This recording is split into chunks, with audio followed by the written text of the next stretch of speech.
Hello, fellow law nerds. Welcome to a special Ask Us Anything episode of Boom Lawyered, a Rewire News Group podcast hosted by the legal journalism team that isn't ready to trust Marjorie Taylor Greene.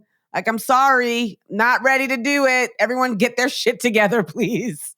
I'm Rewire News Group's co-chief content officer, Imani Gandhi. And I'm Jess Piccolo, Rewire News Group's other co-chief content officer. Rewire News Group is the one and only home for expert repro journalism that inspires you to remember that, like a broken clock, Marjorie Taylor Greene can be correct twice. And the Boom Lawyered podcast is part of that mission. So big thanks to our subscribers and welcome to our new listeners and viewers. Jess, we got to get into our first segment, which is aptly entitled, What the Fuck is Going On? And honestly, I plopped a whole thing about South Carolina in the script, about how South Carolina is tired of Texas and Alabama being like, we're more anti-abortion than you are. And so South Carolina is now advancing one of the most extreme anti-abortion bills in the country. And the bill would slap up to 30 years in prison on anyone who gets an abortion or helps with an abortion. In addition, it bans anything that would prevent an egg from implanting. So that means IUDs and IVF is on the chopping block. I was going to talk about that. But then last night, Ryan Lizza. No. Yes. No. Yes. I'm calling an audible. No. Ryan Lizza posted something to his Substack in order to push back on this book, this memoir that Olivia Nuzzi, is it Nuzzi or Nuzzi? I don't know. I don't really care, honestly. But Olivia Nuzzi is this 32-year-old political journalist who a few years ago was busted for having had an affair with RFK Jr. It was a whole thing. She was feeling bad about how he had brain worms and they were loving each other in the nighttime, making sweet love on bear skin rugs in front of fireplaces. It was hot and sexy. Ryan Lizza, obviously not happy about this turn of events, wrote a post. He laid out a very just sort of unnecessary bamboo metaphor. He's in a relationship with Olivia Nuzzi and he's trying to machete his way through all the bamboo. The long and the short of that first part of his retelling of what happened between the two of them, because apparently both of them signed NDAs and decided they weren't going to talk about this shit anymore. But then Olivia decided to come out with a book and she got this glowing New York Times profile, which it's unbelievable to me that she got that profile considering that she slept with RFK. But Lizza drops another little bombshell on us. Back in 2020, when she was covering Mark Sanford's short-lived presidential candidacy, she had an affair with Mark, I'm hiking on the Appalachian Trail, Sanford.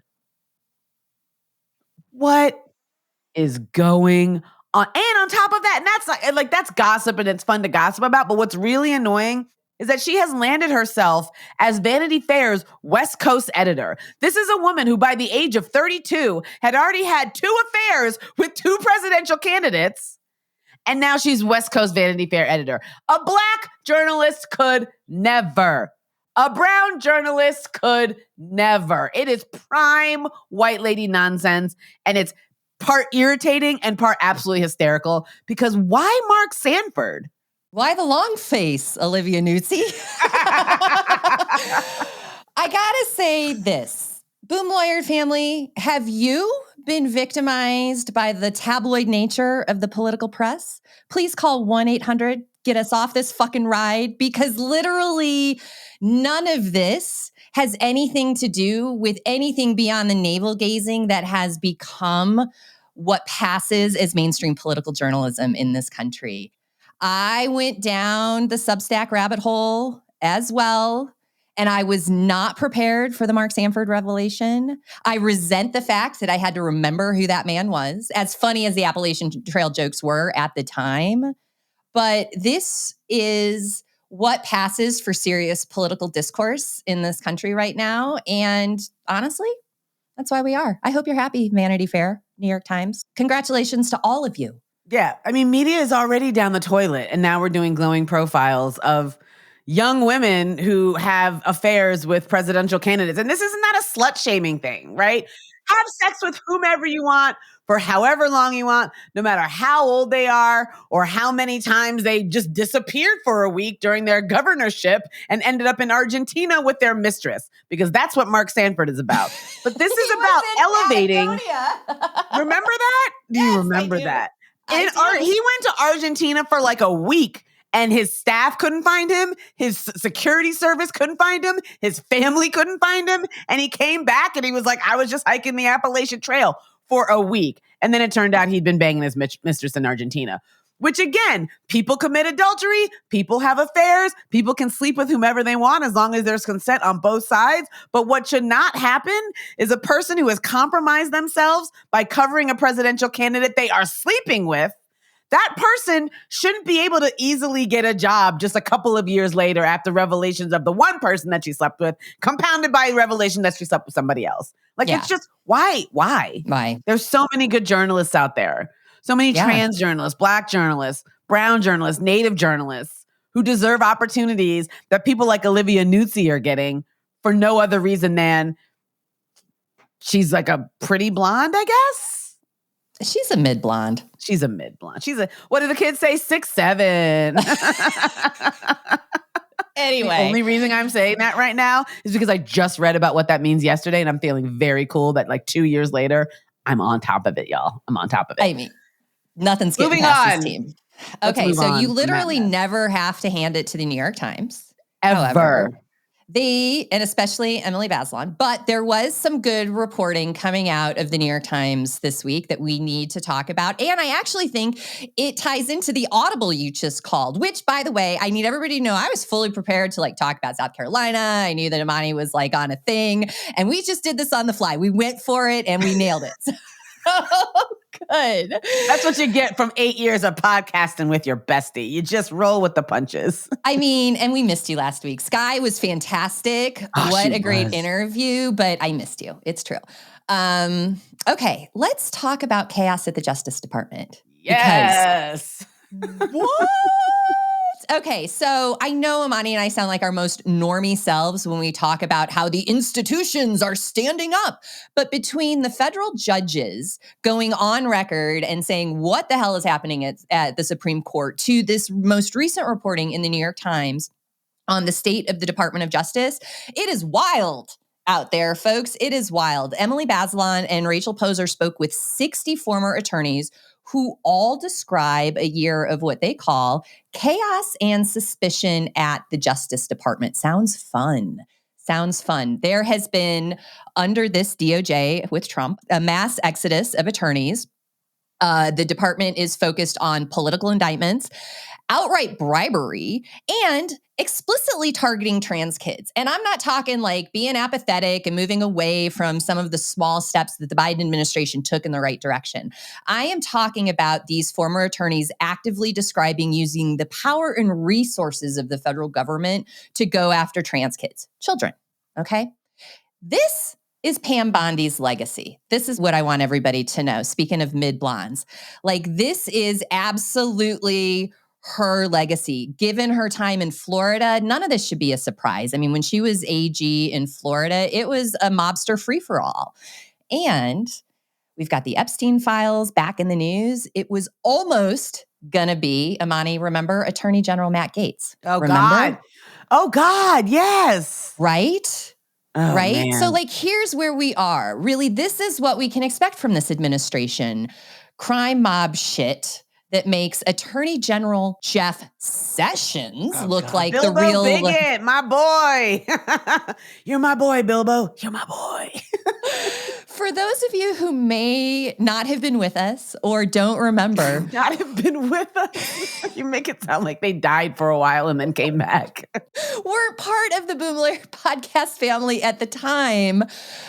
Attorney General Jeff Sessions had we had a whole little nickname, little cozy nook in the podcast space for him. And anyway, in this administration, it looks like he's the real leader in modern day conservative politics. So yeah, the Department of Justice not doing so great. I mean, we knew it was going to be bad.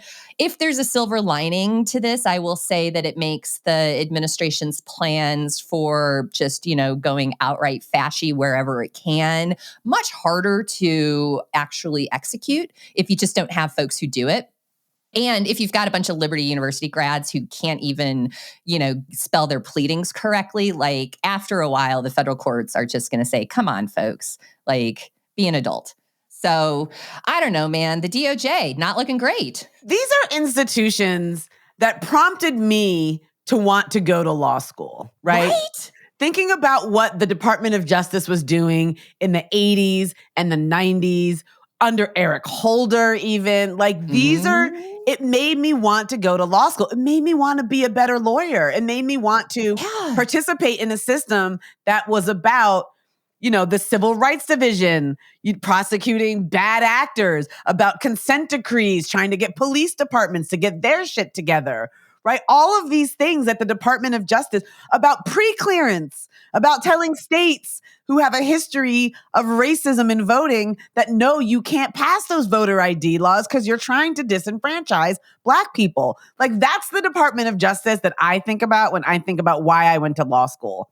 Right. If I were growing up in this climate, I can't fathom that I would want to go to law school. Because what are you learning? Right. The way things were? Like, it's just really distressing. And the Department of Justice is a joke, acting as a consigliere for Donald Trump. It's wild to me that this is the same Department of Justice in theory that under Vanita Gupta was holding the Ferguson Police Department to account, or that under Eric Holder, as you mentioned, was proactively taking steps for the federal government to recognize trans rights before anybody else had even started to, right? Like, those were, that's what made me want to be a lawyer, was doing good work in the name of advancing civil rights across the country. And between the purges and the outright corruption, it will take lifetimes possibly to restore the DOJ to what it was. And it must be particularly depressing for you because you come from a civil rights background family. Like, your father was doing civil rights law, like, back in the day. And so I can imagine coming up under that and then now being faced with whatever the fuck we're living through now has got to be particularly distressing. I mean, it is, but I think we both share something in common here. So I grew up in a household where, the power of the federal government was used as a cudgel to get states to do things that they were otherwise not doing, particularly with regard to disability rights and justice. However, I was blessed with a household that also told me not to trust the feds, right? Because they were a product of the 60s and the communist purge and the Red Scare and all of that nonsense that your family was very directly affected by as well. So I do think that there is a lesson, which is, the people are what make the institutions, and when the good people leave, the institutions crumble. And so I think that's what I would take out of it. But yeah, it sucks. I mean, particularly within the disability space, the unraveling of access and rights and just the whatever about it all is distressing. It is. And for the people who aren't familiar with my personal story, my grandparents were just straight up communists and they were straight up communists, and they had their little Jewish daycare center in Philadelphia. Yep. And the FBI were digging around in their trash and harassing them. And that's why I grew up in a family that was like, fuck the feds. Don't trust the feds. J. Edgar Hoover's an asshole. That bastard McCarthy is what my grandma, to the day that she died, called, I almost said Paul McCartney. I mean, he's a little dodgy, but not as bad. McCarthy or McCarthy? Jesus Christ. Joseph McCarthy, not Paul McCartney. We like Paul McCartney. Anyway, moving on to the thrust of this episode, which is we posed a bunch of questions on various social media platforms, and now we want to answer them. And we thank everyone who provided questions. A lot of them were excellent. A lot of them were a little bit outside of our wheelhouse. We're not really so much about the ongoing 100,000 pieces of Trump litigation, but there were some great questions in our wheelhouse. And so we're going to go ahead and answer those. Oh, yes, there were. And also just a reminder, Imani and I, while we're lawyers, we can't give legal advice.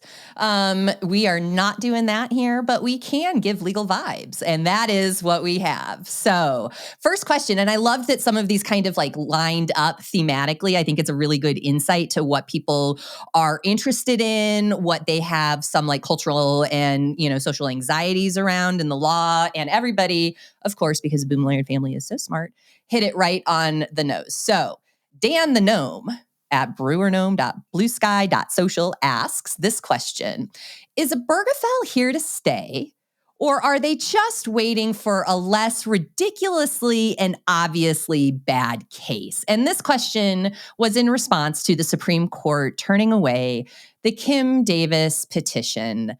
Imani, I know that you are teed up for this because you have had Kim Davis and her bangs in your crosshairs for a while now. Yeah, I mean, Kim Davis is a real piece of work.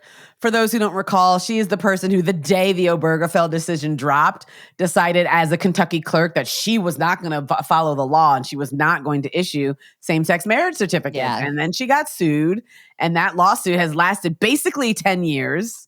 And she was ordered to pay something like $360,000 in attorney's fees. Mm-hmm. And rather than pay these attorney's fees, because she's lost the goddamn case, she went to the Supreme Court and was like, hey, I don't want to pay these attorney's fees. Also, can you overturn Obergefell? Right. And the Supreme Court was like, no, we're not going to do that.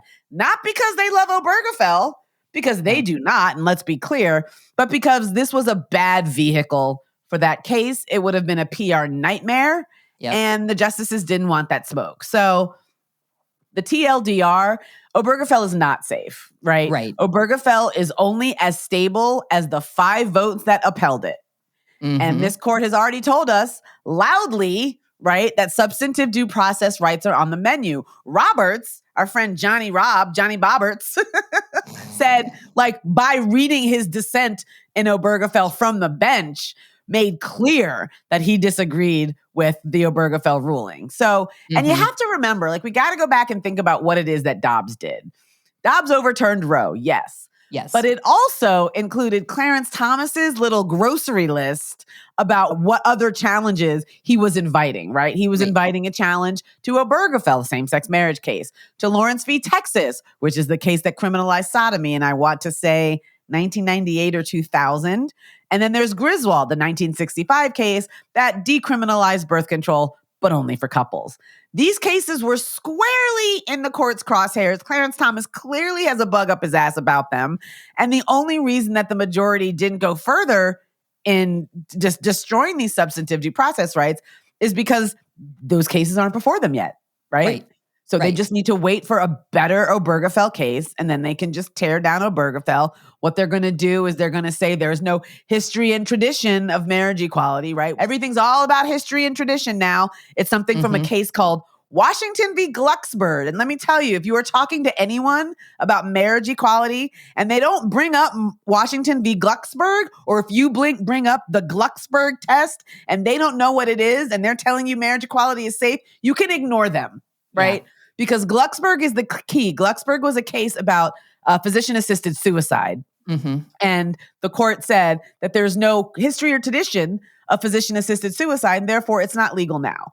Cut to, the Bruin case, the guns rights case out of New York, cut to Dobbs. All of these cases keep talking about the history and tradition, meaning we got to go back to what the founders were doing and think about what they would have wanted. And they wouldn't have wanted same-sex marriage. They wouldn't have wanted gender-affirming care for trans people, right? So therefore, none of those things should exist. In 2025, the age of TikTok, right? So it's just a matter of the court finding a judicial principle they don't like and then just upending it. And that's what they're going to do. Everything that Imani said. And I want to push us all on this frame around what marriage equality really means, because we don't have it in this country, even with Obergefell. And when the Obergefell decision dropped, I wrote about how, yes, this is important, and it's also really a conservative decision. And I got some heat for it, because if you read Obergefell, it is very heteronormative. It is very much all about the dignity of queer families as they exist in relationship to heteronormative families.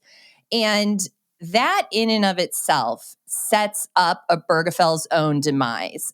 We are already seeing Queer families don't have the same parental rights as heteronormative families. Parents of trans and queer kids don't have the same parental rights as parents of cisgender kids, in particular when it comes to schools. If you are disabled, a person with a disability, and are married and have a lifelong illness, the chances of you having marriage equality and being able to stay on a benefits program to support your care is next to none.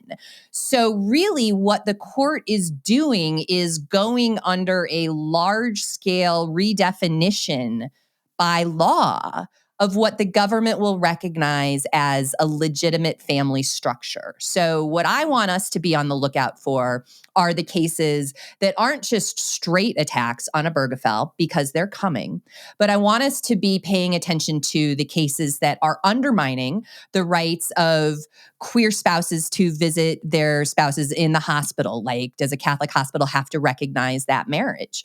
For example, I want us to pay attention where states are claiming that queer parents don't have the right to foster or adopt kids. Those cases are ongoing. All of those things that are the tenets of creating a family are not the same. So as we get to this place where the court is going to very squarely set its sights on queer families and queer relationships, I want us to just have that broader frame in mind. I love that. We're such a good team. I say one thing, you yes and it. Brilliant. I love it. We have another question that's related to Kim Davis. Okay.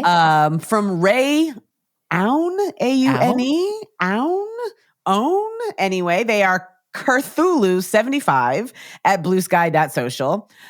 They said, thinking about the Kim Davis decision, do we need a registry similar to the vexatious litigation registries for, quote, suits filed as fundraising inspiration, end quote, and or, quote, suits only filed to instigate a SCOTUS decision, end quote?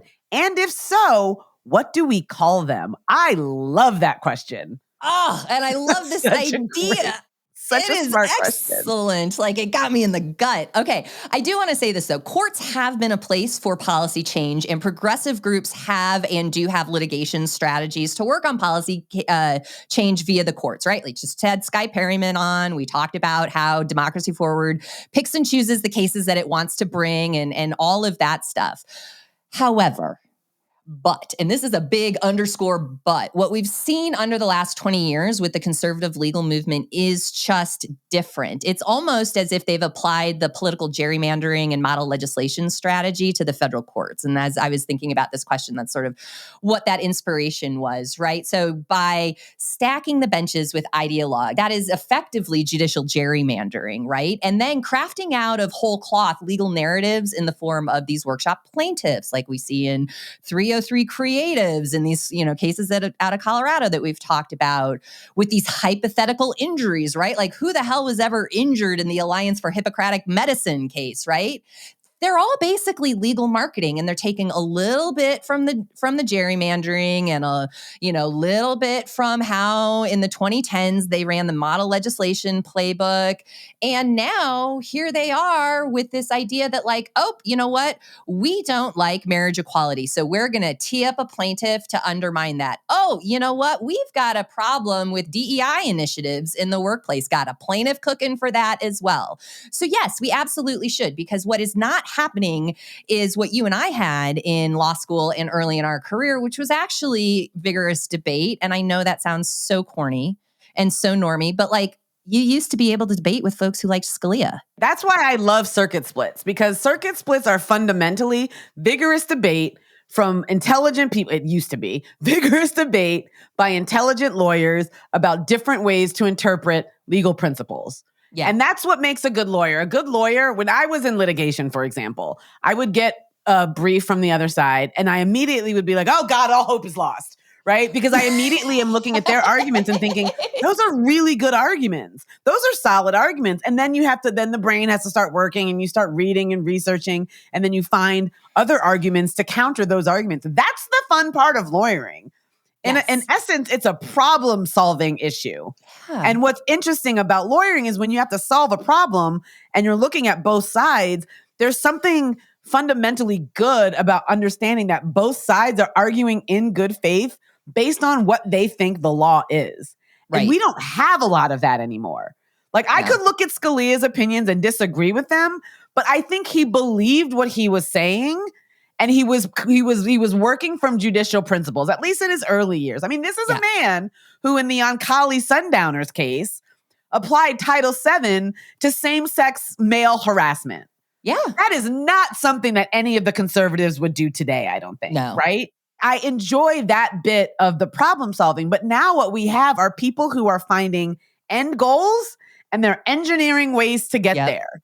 And they're only allowed to do that because we've got these 6 jamokes on the Supreme Court who have been trained by Federalist Society mentors, right? They are the mentees of the entire Federalist Society. They all think the same way. So if they're presented with a problem, they have been trained for years and years to engineer a solution that they will all agree on. So when you're putting all these people who all think the same way and are all going to come up with the same answers to the same problems, and you're sprinkling them throughout the courts, what you get is groupthink. Yes. And lawyering is not supposed to be groupthink. You're supposed to really try to figure out a way to advocate for your client or your issue or your side in good faith using legal principles, not just pulling stuff out of your ass, right? Not just making up cases and just trying to get them to the Supreme Court as quickly as possible so that you know the ideologues on the court can rule in your way. And this is something that I've been thinking about quite a bit lately. I'm kind of going off on a tangent here, but what I find so scary about this Supreme Court is the fact that they are letting Trump do whatever he wants to do, whether it's fire the FTC person or file a lawsuit against some mortgage lady or, you know, ban trans people from the military. All of these things, or passport markers, all of these things are being done on the shadow docket. So the court can allow Trump to do what he wants to do without explaining why, as a matter of law, he should be permitted to do what he's doing. Right. And so if we're lucky enough to get Trump out of office in 2028 and we get a Democratic president whomever, President Black Lady, you know, then President Black Lady is going to have all of the same issues going up to the Supreme Court. Yeah. But there's no written precedent explaining why it was that they allowed Trump to do it, which means that they don't have to let President Black Lady do it because there's no law there. It's just vibes. And I think that's really... like that, I think, is just really sad about the destruction of the rule of law in this country. And that's why we have judges who were appointed by conservative presidents like Reagan now stepping down and saying, I can't do this job anymore because I am absolutely hands tied by what the Supreme Court is doing on the shadow docket and not showing its work. And I was thinking when you were talking about, you know, that like feeling of dread that you would get when you'd see a filing from opposing counsel, how fun it would be if we had the ability to unearth our Slack exchanges from the Hobby Lobby days. Yeah. Because Paul Clement would file a brief and listeners, viewers, Imani would be like, that's it. It's over. We've lost. Time to go home. And like, we would have an entire exchanges where it was like, well, yes, but this and what about this? And it was fun. It was and fun. not just because we need better hobbies, but because there was an intellectual challenge there. To Imani's point, there was a puzzle. There was a problem to solve. It was a word problem without the math. It was fantastic in that way. And that's just not the case anymore. And it sucks. It does suck. It makes reading amicus briefs boring. I read probably all the amicus briefs in Hobby Lobby looking for different arguments that might make a difference or that I could tack on to what I was thinking about, my thinking about the case. And now it's just, I don't want to read 4,000 religious scholars who think that gay people should be thrown into a volcano. Like that doesn't interest me at all. No. Lovely question. I love that question. Thank you. Thank you very much for it. Oh, but we didn't say what it should be called. It should be called Those Motherfuckers. What? Those motherfuckers. Those motherfuckers right there. Coalition. You ended up on the not these fucking guys list. Not these fucking jamokes again. So what is that? NTFJ. Not these fucking jamokes again. Yeah. We have fun. Listeners, we have fun. And we love these questions because we're obviously getting a kick out of answering them. The next question is from a person with an amazing screen name, Sarah Plain and Tired. I freaking love that. That's a play on Sarah Plain and Tall for people who don't know.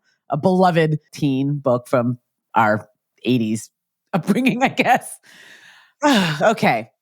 What can reasonably be done about the Supreme Court when non-Republicans regain control? Is there any foreseeable way of impeaching justices? Is there any support for expanding the court?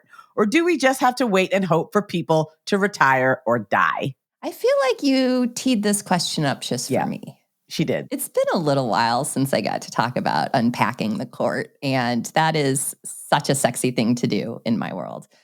What I love about this question is the same thing that I hate about this question, is that the answer is it all depends on political will.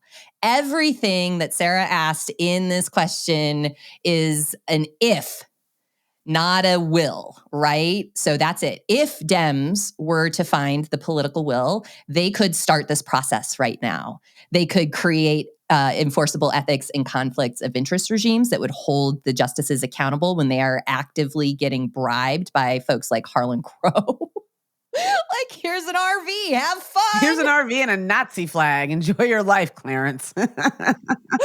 You know, I mean, they could do that. They could expand the court because that's legislation. That's not like magic. That is passing a goddamn bill. That's it, right? They could impose all sorts of regulations on the Supreme Court, but everything that I have mentioned requires political will. And we have seen there is a significant lack of that right now. Without the political will to actually take on the fight, to actually do the work of restructuring the court, we are left hoping that Alito takes a dirt nap while the Dems control the White House and the Senate, and that those same Democrats have the political backbone to nominate another Justice Jackson. Because I do not know that the Democrats have learned their lesson and that they would take a step in nominating somebody with the pedigree and background and will to put their neck out the way Justice Jackson has shown herself to do again. When we have Ezra Klein saying things like, what we need to do is run a bunch of pro-life Dems, and we've got Schumer, who is just a fail son when it comes to standing up for anything the Democrats believe in.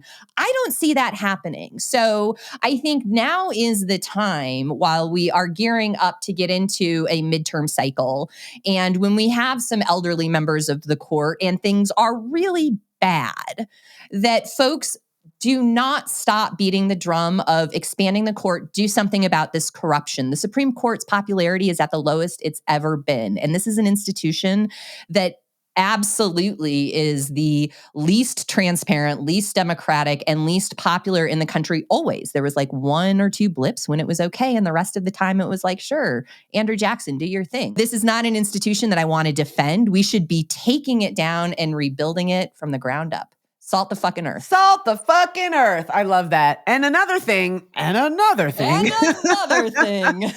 terms of impeachment, yes, impeaching a justice is technically possible, but practically it's a non-starter, right? Yeah. Like, you need a House majority, you need 2/3 of the Senate. You can impeach somebody, but removing them is an entirely different thing. Democrats can't even say Clarence Thomas's name 3 times in the mirror because they're afraid that he's going to appear to them like Bloody Goddamn Mary.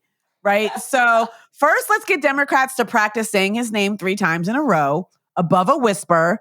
Mm-hmm. And then maybe we can talk about, in potentially sometime, although probably not, impeachment proceedings. But I would not bet anything on impeachment proceedings. Jess is right. Court expansion is the most realistic structural fix. And another thing that we don't talk enough about, Congress can literally defund the Supreme Court. Yeah. Stop giving them money. Yeah. Like, that's an easy fix. But again, this Congress seems to have just ceded the power of the purse to the executive. Like, they don't seem to have any interest, right, in forcing the president, for example, to release funds that need to be released to pay for things that he needs to pay for. So, unfortunately, we're probably stuck with waiting for some of these fuckers to die and then hoping Democrats don't say, well, we already have a Justice Jackson. We just need the one. So let's go back and try and find a nice Merrick Garland, some moderate ding-dong. No. Yeah, that moderate ding-dong. How'd that go? Yeah. Do we have a Justice Merrick Garland? Great. No, we do not. Okay. That was a fun question. I enjoyed that. We have another fun question. Ooh, I love this name too. I don't know that I'll pronounce it correctly, but it's very clever. Progesterone. I'm assuming that's progesterone. right? Aaron YS at uwu.lgbt asks, and this is a follow-up to the amazing episode that you had on Bitch Listen with Ellie Mistal. So this is right in your wheelhouse.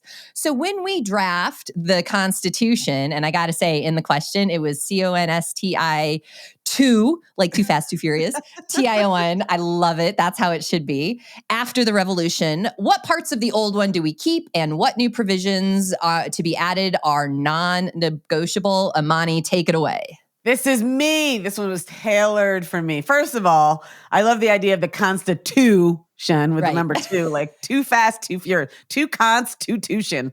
Okay. So if we're doing that, we're throwing out the old, we're bringing in the new. We have to leave the crappy parts of the first Constitution 1.0 in the dust, right? That means goodbye electoral college. That means goodbye lifetime judicial appointments. That means goodbye the entire U.S. Senate, right? Woo! Like there is literally don't vote. There's legitimately no reason for California and Wyoming to have the same amount of political power when it comes to the Senate. Like there are 17 people in Wyoming. There are like 17 million people in California. Wyoming, I'm sorry. Why are there like in my interview with Ellie Mistal, he said, "Why do we have 2 Dakotas?" Seriously, what the fuck do we need 2 Dakotas for? 1 Dakota is still smaller than like the state of Delaware in terms of populace. I just made that up. That might not be true. I'm just gonna. It feels truthy though. Why do we need 2 Dakotas? But seriously, we don't need it. We don't need it. But we can keep what works. I like separation of powers. I like checks and balances. Mm-hmm. I like the Bill of Rights, although we have to fix the Second Amendment so that well-regulated militia doesn't mean that Cletus the slack-jawed yokel gets to build an armory on his compound in Idaho, right? That's not what the Second Amendment was meant to do. So let's clear that up. Here are some things that are non-negotiable in my view for the Constitution reboot. Yeah. We need a real right to vote with national standards that have national protections, right? We have to end gerrymandering. We have to allow states like Texas to be blue because Texas wants to be blue. They're just gerrymandered to the fucking hilt. Like I was alive when Texas was blue. It seems like that never happened. California was red. California was red and Texas was blue. That shit happened, America. We are 51-year-old bitches telling you that was a world we lived in. Okay? Also, we need to bake the entire Voting Rights Act into the Constitution, like the pre-John Roberts getting his grubby paws on the Voting Rights Act, right? Automatic registration needs to be in there. You can't just drop people from voting rolls if they don't vote a couple of times. In my view, we might want to go the Australian route and have mandatory voting, and you vote on a postcard, and that's it. None of this other bullshit about machines and hanging chads and all of that nonsense. We live in the age of goddamn TikTok. There has got to be a better way to vote than what we're doing right now. Yes. We also need explicit reproductive freedom written into the Constitution, right? We need Roe plus. Roe plus no fetal viability limits, no ability for states to get involved in a person's reproductive decisions whatsoever. Zero. Yeah. We need term limits for justices. Give him 20 years and kick him out the fucking door. I'm done. I'm done with looking at Clarence Thomas's dumb face. Yes. We need actual ethics rules with actual consequences because apparently the rules that we're going by right now don't apply to Donald Trump. Yeah. We need basic human rights, food, housing, healthcare, right? And the way to do that, to make sure that everyone's interests are accounted for, is to make sure that people from all walks of life write it. And I was talking about this with my girlfriend. She was like, if you just make sure that like Black trans women wrote the Constitution, pretty much everyone else would be taken care of, which I'm down for that too. But I do like the idea, again, talking with Ellie on my last episode of Bitch Listen, he talked about the South African Constitution. What they did after apartheid is they got people from all walks of life, Black people, white people, Afrikaners, whatever. They all got together and wrote a new constitution for this new country that they were forming post-apartheid. Why are we still paying attention to rules that white dudes in the 1790s wrote? I don't understand that. I'm a Black woman. I don't give a fuck what people who own slaves thought. Right. And I shouldn't have to. Right. So, right. Basically, keep the structure, ditch the patriarchy, Write a constitution that's for a multiracial democracy instead of a, 1770 whatever boys in wigs club. Like, I'm tired. We need a constitution that recognizes the fundamental human rights of people, as you and Ellie talked about, for food, shelter, healthcare. Those are non-negotiables. I mean, the Supreme Court endorsed a camping ban, for God's sakes, and said, sorry if you're unhoused, like, don't be poor. I don't know. It's the Paris Hilton jurisprudence that we've developed under the Supreme Court. And then also I would add an explicit equal rights amendment that isn't on a gender binary, that says everybody has the same basic human rights and dignity, and you don't get to carve that up according to religious preference, because that is what has been going on recently, and that shit's got to go. Got to go. All right. Our audience is so smart. I really do love our audience. It's so our smart. Our engineers are going to kill us because we said this is going to be a super tight, easy, quick show. And Imani and I are like, and 2 hours later on the Boom Lawyer AMA telethon. Fantastic. Oh, I love it. What do we have on deck? We got to look ahead at what's coming up on the Boom Lawyer / Bitch Listen family of podcasts. You know what we have coming up? We have another episode of Bitch Listen, and this time with Judy Reyes. Oh, yes. My gosh. Can we self-high five in honor of the Scrubs? So that's a Scrubs reference. You got to listen. Judy Reyes, amazing. Imani, what are you all talking about? We talked about immigration. She's a Los Angelino. She's Dominican. She's from the Bronx. She had a lot to say about what it was like, particularly at the time when the National Guard was just roaming the streets in Los Angeles. Yeah. Los Samantha. That was my Tony Danza impression. How did you go to Angela? My brain is it's a hellscape at this point. But I followed the whole thing. Yeah, I knew exactly that was a Who's the Boss reference instantly. That's because we are kindred spirits. But what I wanted to say about Judy Reyes is that she was legitimately excited to talk about immigration. I think when she does a lot of interviews, she talks about her work. She's on High Potential, which apparently is the most successful 10 p.m. drama since ER. Boy, was I in on ER, so I'm going to have to High Potential is great. She's in it. Caitlin Olsen's in it. It's another one of those cop shows where they need like a special person to help them solve crimes. It's really great. Their Scrubs reboot is happening. We talked about those things, but we talked about immigration and a role that she played in a Lifetime movie that she did a few years ago, where she played this woman in Texas who was trying to help people during that first family separation crisis. And it was a great movie. She studied with a lawyer. She met the lawyer. So it was kind of like she's like a little law nerd in training. And she seemed really thrilled to be talking about immigration because I don't think she gets asked those kinds of questions. I am so excited to hear this interview. And because of the upcoming Thanksgiving holiday, that episode is dropping in your feeds early, folks. So make sure and be on the lookout for that. So that is one thing that's coming up. Other thing, I'm not going to stop talking about the abortion SCOTUS cases in early December, abortion adjacent. Also, Imani and I are keeping our eye on what is going to happen with the Affordable Care Act and abortion generally. I mean, my gosh, we are in a full cycle moment with the Affordable Care Act, and you got a whole piece about and the Democrats surrendering, gripping victory from ripping defeat from the jaws of victory is what they they did. I mean, how are you going to come out and be like, we're shutting the government down, we're not budging on these subsidies, and then you're like, okay, so we're going to budge on the subsidies, and the Republicans are like, oh, bet. How about we extend subsidies if you agree to remove abortion coverage from the ACA? Like, how did they not see that shit coming? That's like quintessential GOP stuff. So it is that. Also, what's going to happen with HHS and mifepristone regulation and review? Because Mr. Brainworms has his grubby little paws all over it right now. So, all I got to say is somehow we are in mid-November. 2025 has been a lot, but 2026, wow. She's already starting to show up. She's here. You know what that means? Midterms. It's just going to be midterms, never ending. I'm not ready. I'm not ready. It gives me heartburn just to think about it. I'm going to get a drink. If it gives And a you gummy. heartburn and you want to talk to us about your heartburn or your other 50-year-old lady ailments, menopause, you want to talk about menopause? You want to talk about joint inflammation? Let's do this. You can follow me on Blue Sky. I'm angryblack.lady.blacksky.app. You can find Hegemommy, HEGEMOMMY at BSKY.social.